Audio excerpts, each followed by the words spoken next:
Hey guys, this is OddOneGaming. This is going to be another Dragonheir Selling Gods video. In today's video, we're going to be going over every single one of the gear sets that we have in Season 1 of the Dragonheir Reborn. But I'm specifically going to be talking about the highest level ones, right? The Legendary and the Mythic gear, because we get to these ones so fast in the game that honestly the lower ones don't really matter. So I guess let's check it out.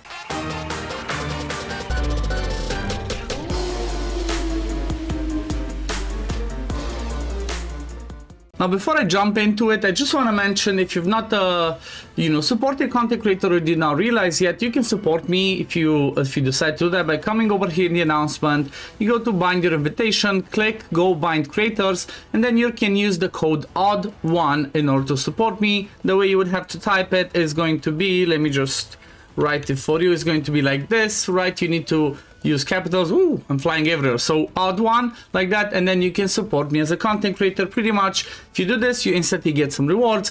Then at when we all reach level 99, there's gonna be a big batch of everybody getting some free stuff. Plus, the more people support me, the more giveaways I'm gonna have. And if you do decide to spend, which I never encourage people to spend, but if you do decide to do that, I get like 3% back off of what you spent on. That's part of their content creator program. So I'd appreciate the support. So we do have a ton of gear sets, and honestly, the reason why I decided to make this is because, one, I personally felt a little bit overwhelmed compared to like previous instances of Dragonheir before it came, before the relaunch happened and lots of changes have happened, which they're all amazing.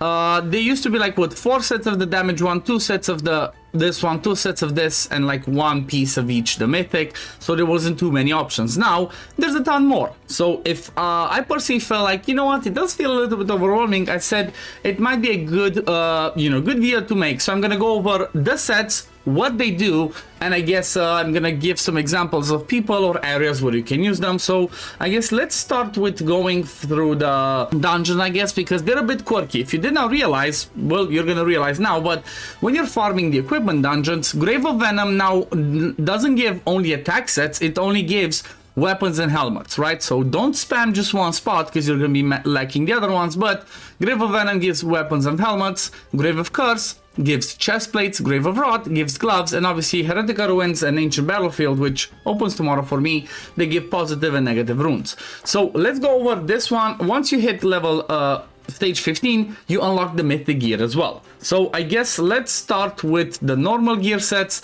and then because I should have like all of them over here, and then we're gonna go over the Mythic ones, because the Mythic ones are a bit quirky, as only specific slots can land in specific areas. So let's check this one out. So first one's gonna be the Executioner set, which is give you 2-piece set, gives you attack 20%, crit rate 10%, and then 3-set piece, which is the one that we're gonna be looking at mostly, says that when the wearer's skill damage triggers a critical hit, that damage additionally increases by 16%. So because it's just straight up a raw, let me move myself on the other side since it's gonna be here, but because it says like this, that is just the damage increases, this can be on any damage dealer that you have, right? Normally it would just be on the normal damage dealers, such as like your Frost people, your Rally people, stuff like that. It can work on Dauntless as well, but if you have Dauntless that are people like Evelios that do, for example, damage derivative base damage,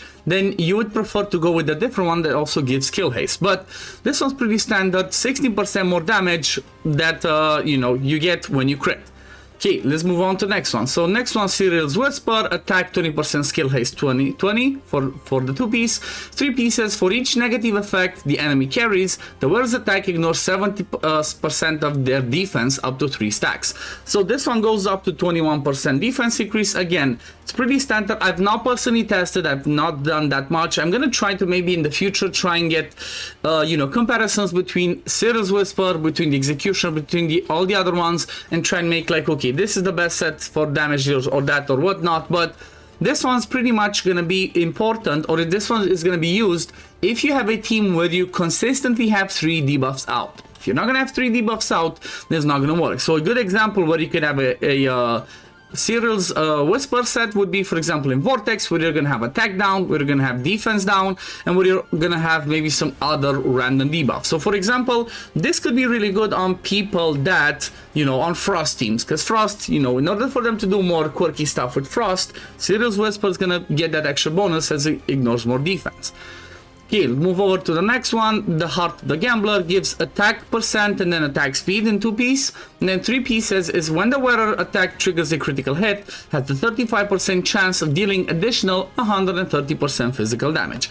Now this one, from my point of view, is ideal for people that do a lot of attacks, specifically again, Dauntless, right? Because Dauntless is all about basic attacks, all about, you know, doing as many hits as possible. You're gonna cap them, you're gonna give them high crit, unless, you know, we're talking about Evelios or Shelter, which scale better off of Enlightenment with derivative damage. But most of the Dauntless people, right, for example, Divine Ascetic, which we all get, or Nimbus, you're gonna want to try and get them in the Heart of the Gambler, because not only do you get more attack speed, right, but this effect can be really good as you're gonna be attacking a lot, which means you're gonna have a high chance of critting. So Gambler Flintlock specialist for the, like I said, Dauntless. Okay, next one, Rhapsodist's Calling. This one gives attack percent and accuracy. Looking at this, it kind of seems like straight up is going to be for a pseudo damage dealer, which is going to be, you know, debuffer plus damage dealer.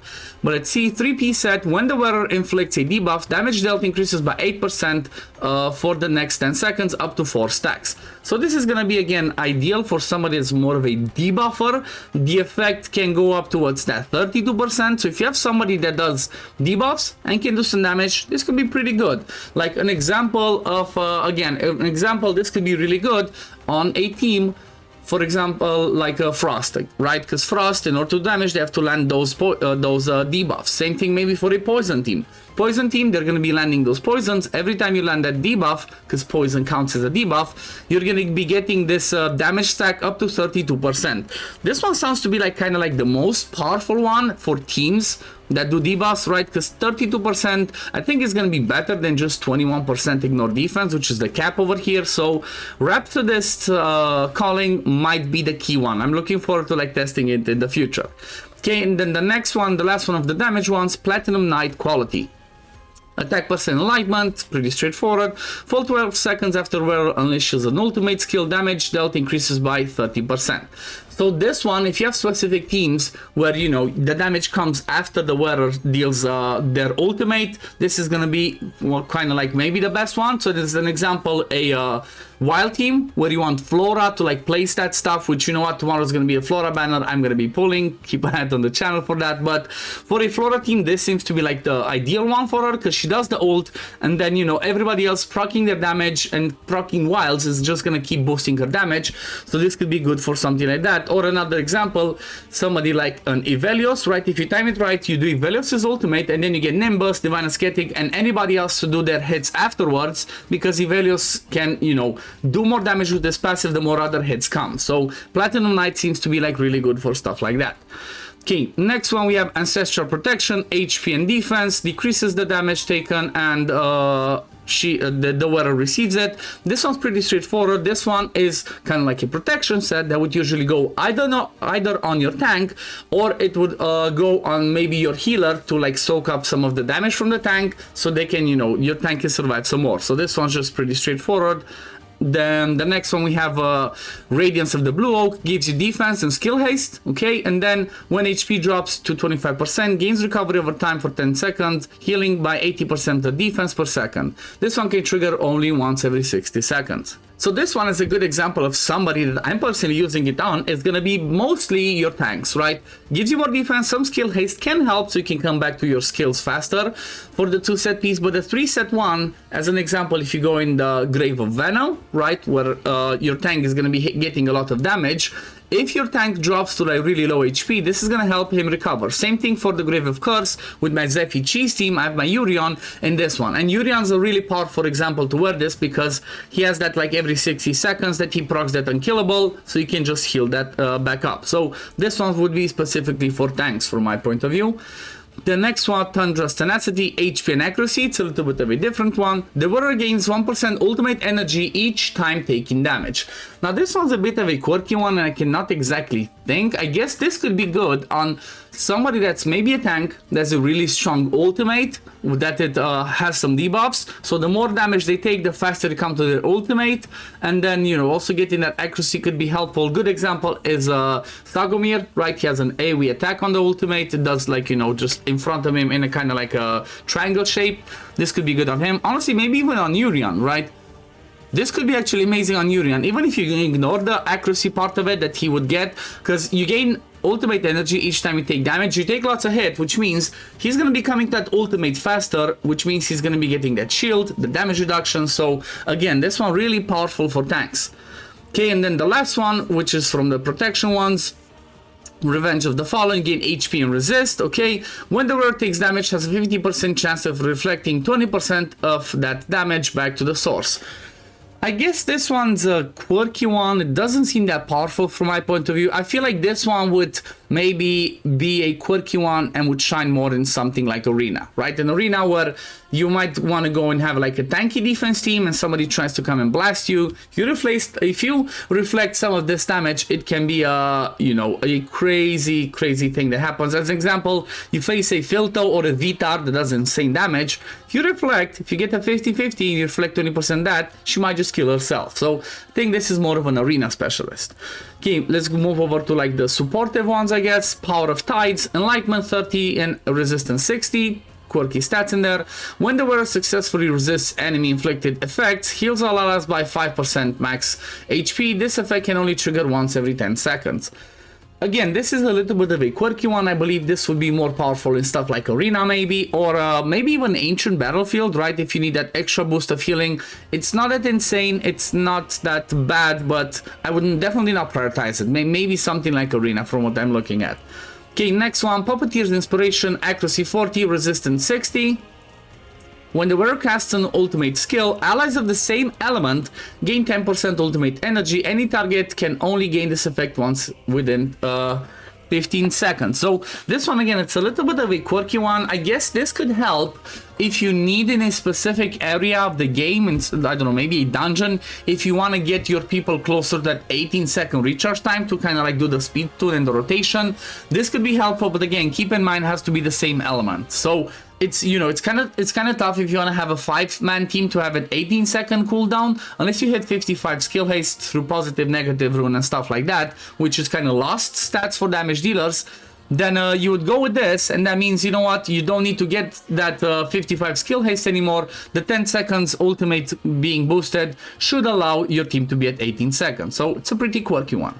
Okay, next one of my favorite ones from Season 1, Holy Hunter, gives 40 accuracy and 20 skill haste. When the wearer deals damage, has a 20% chance of breaking stunned to target for 3 seconds. This one's a perfect control piece, perfect control set for people that have several hits on their ultimate. As an example, Voresh, she does full board triple hit, which means every single hit is going to have a chance to stun.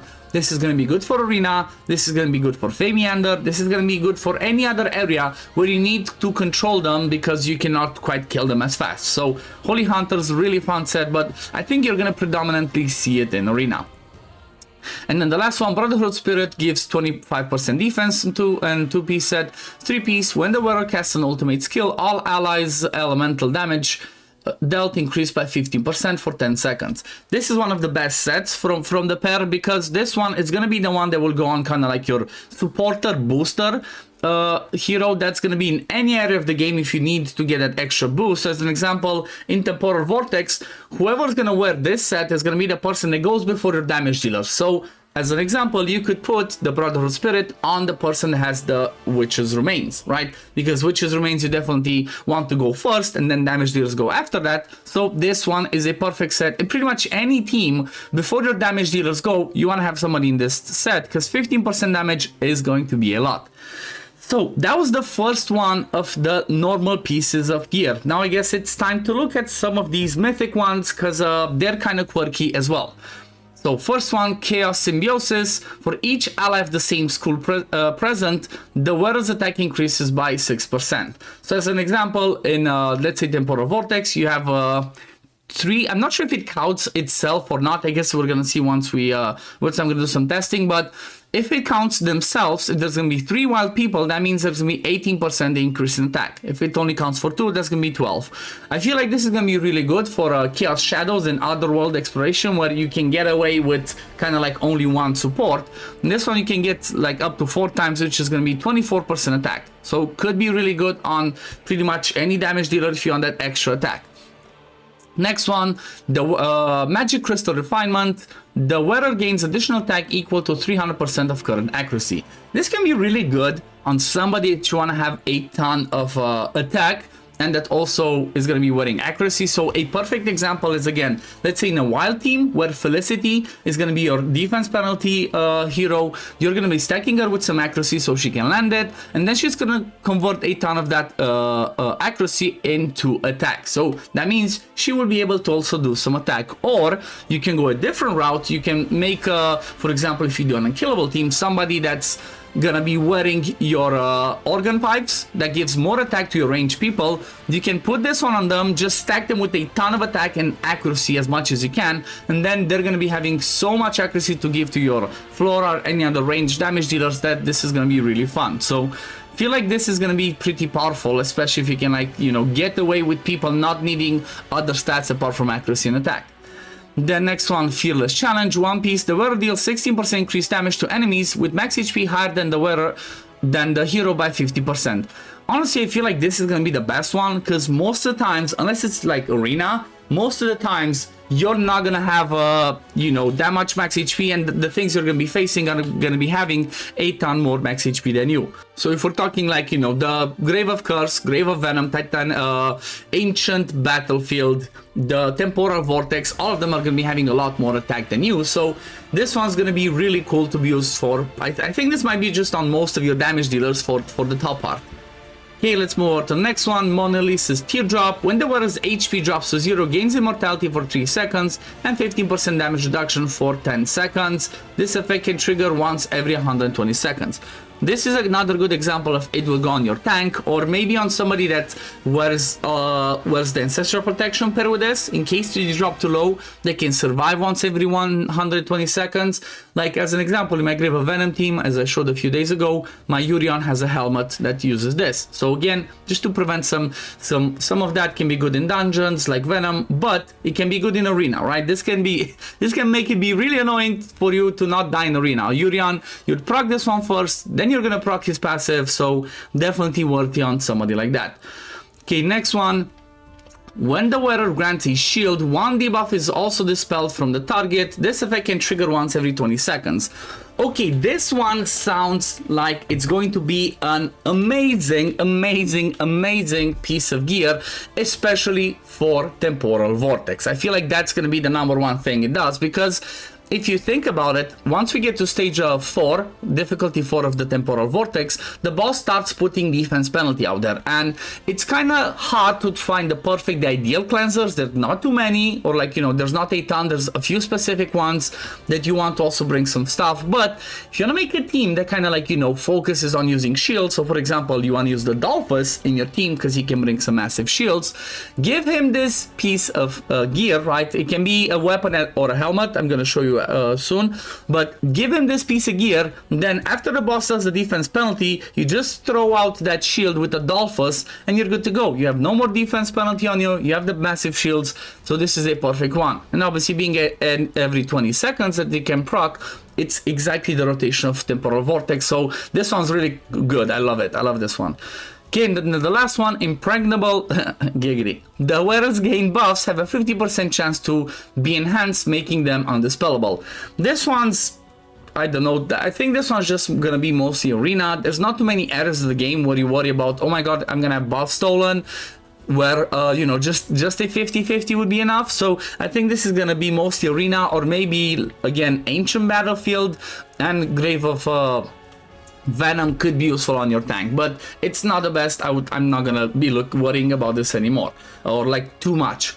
But like I said, pretty much the weapons and the helmets, they're the same, right? So you can get these 5, there's a 2 for 6. It can be either a weapon or a helmet.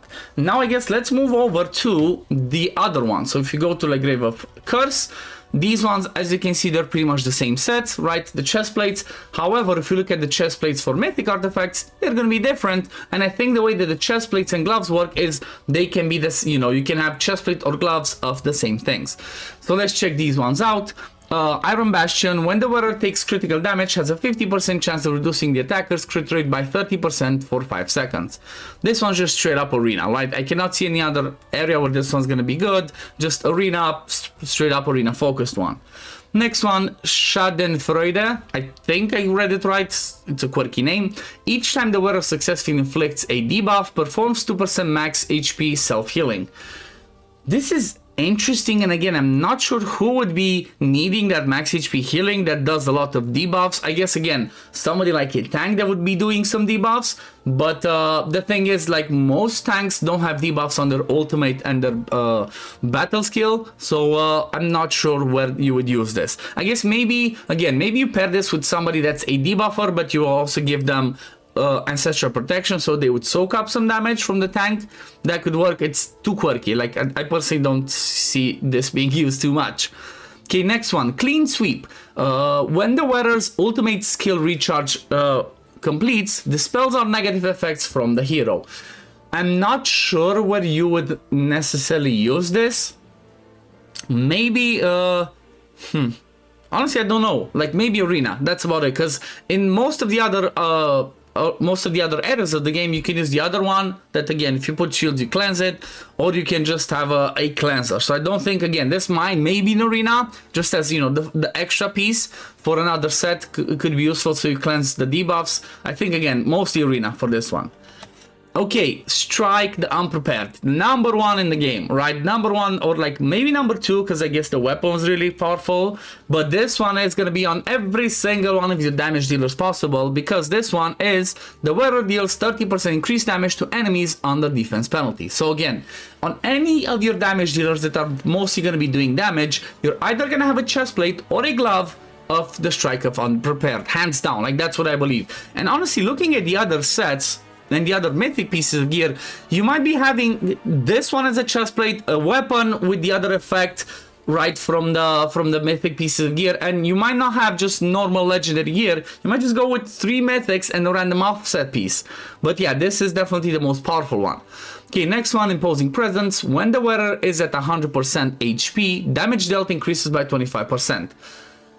Honestly, this one's too niche. Like, there's very few areas where you're gonna always be at 100%. I guess one of the examples would be some of the fights of the Chaos Shadows, where the boss only hits certain areas and you can have your damage dealers away. 25% damage could be good, but if you compare this to 30% damage, this one's worse. So you would always just go with this one, because you're gonna be having defense penalty on all the time. So unfortunately, this one's not gonna be seeing much play from my point of view. Only if you use this as a chest plate and this as a glove, or vice versa, because I do not think they can stack, right? I don't think you can have 2 of these to give 60%, and then, or like 2 of these to get, again, 50%. So maybe they can stack in areas where you don't get hit at all, and that could make for some crazy damage, right? If you're gonna be at 100% HP, I guess another way to like make this work would be to have a team focused on shields, so that your actual max HP doesn't get reduced. This could be really good on that. Okay, next one, Mark of Austerity. For every 10% current HP the wearer loses, attack speed increases by 15%. Okay, so this one would be ideally on Dauntless teams, or people that benefit off of basic attacks or doing several attacks, attacking really fast. And I guess at the same time, they would also benefit in teams where you would have like Ogok in there, right? Put yourself unkillable, you get a ton of attack speed, and then you can be doing some crazy damage. But there's very few areas I personally can think that you would use something like this. Maybe, again, maybe like on a Dauntless team or whatever, in something like Temporal Vortex. But again, you would not go with this, you just go with the other two. This would be maybe on an Enabler, right? An offset piece on Enabler. So the more attacks they do, for example, on Nimbus, right? Nimbus is all about attack speed. If you do an unkillable team with Nimbus, with Evelios, another damage dealer, Nimbus would be your one that does attack speed. Evelios does lots of damage from his passive. The more attacks happen, the more damage he does.